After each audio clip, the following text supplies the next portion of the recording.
কাজ ছাড়ার পরও অতীত তাড়া করে বেরিয়েছে এই অভিনেত্রীকে। তার নিজের দাবি থেকে জানা গিয়েছে তাকে নাকি সব কিছুর থেকে বিচ্ছিন্ন করে রাখা হয়েছিল। আজকের এই ভিডিওতে আমরা যার ব্যাপারে আলোচনা করব সেটা অবশ্যই আপনি থাম্বনেইল দেখে বুঝতে পেরেছেন। হ্যাঁ, আপনি একদম ঠিকই ধরেছেন। আজকের ভিডিওতে আমরা আলোচনা করতে চলেছি সেই গুগলের সার্চ র্যাঙ্কে ১ নম্বরে থাকা সেই পর্ন অ্যাক্টরকে নিয়ে, যার নাম মিয়া খলিফা। তবে তার পুরো নাম হলো বা অরিজিনাল যে নামটা গুগলে রয়েছে সেটা হলো সারা জো চামুন।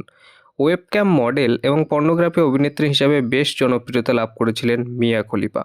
শুধুমাত্র তখনই যে তিনি পপুলার ছিলেন এমনটা নয়, তিনি তখনও যেমন ছিলেন পুরুষের মনের ঝড় এবং একটা অজানা উত্তেজনার স্বাদ, ঠিক তেমনভাবে একইভাবে এখনও কিন্তু তিনি রয়েছেন 70% পুরুষের মনে রাতের উত্তেজনার স্বাদ হয়ে। মধ্যপ্রাচ্যের দেশে তার এই পেশা নিয়ে তখনকার সময়ে শুরু হয়েছিল অনেক তর্ক বিতর্ক।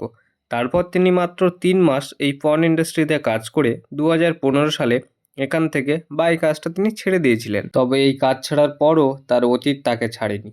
তার অতীত তাকে তাড়া করে বেরিয়েছে এবং মিয়া খলিফা নিজেই দাবি করেছেন যে তাকে নাকি সব কিছু থেকে বিচ্ছিন্ন করে রাখা হয়েছিল। প্রাপ্তবয়স্কদের জন্য পর্ন ছবি তৈরির কাজ ছাড়ার পরও তিনি উদ্বিগ্ন হয়েছিলেন এবং খুব উদ্বিগ্নের সাথে দিন কাটাতেন। থাকতেন বেশিরভাগ সময় টেনশন এবং ডিপ্রেশনের মধ্যে। তার একটি সাক্ষাৎকারে তিনি বলেছেন, আমার একটি সাক্ষাৎকার প্রকাশিত হওয়ার পর অনেক মহিলাই যোগাযোগ করার চেষ্টা করেছিলেন আমার সাথে এবং সেটাও আমার ম্যানেজার সেই সমস্ত মেল খুঁটিয়ে দেখতেন এবং তিনিই আমাকে বলতেন এবং তার মধ্যে থেকে বেছে বেছে তিনি কিছু মেলও আমাকে পড়তে দিতেন এবং যারা আমার সাক্ষাৎকারের পর আমার মেল করেছিল তাদের মধ্যে কেউ কেউ ছিলেন পাচার হওয়া মেয়ে, আবার কাউকে জোর করে এই ইন্ডাস্ট্রিতে আনা হয়েছিল। মিয়া তার সাক্ষাৎকারে এটাও বলেন যে ভাগ্যিস সে এই ব্যাপারে কথা বলতে শুরু করেছিলেন, তা না হলে এই সমস্ত মেয়েরা তাদের সমস্যার কথা তাকে জানাতেই পারতেন না। সেই ইন্টারভিউতে মিয়া জানিয়েছিলেন পর্ন ইন্ডাস্ট্রি ছাড়ার পরও কেমন দুর্বিষহ জীবন কাটাতে হয় তাকে এখন। এছাড়া তিনি আরও বলেন, এই ইন্ডাস্ট্রি ছাড়ার পরও আতঙ্কে ছিলেন তিনি। তার খুব টেনশন হতো, মস্তিষ্কে খুব চাপ বাড়তো এবং বারবার এটাই মনে হতো যে মানুষ আমার পোশাকের ভেতরে কী আছে সেটা দেখার চেষ্টা করছে এবং এতে আমি খুব লজ্জা পেতাম।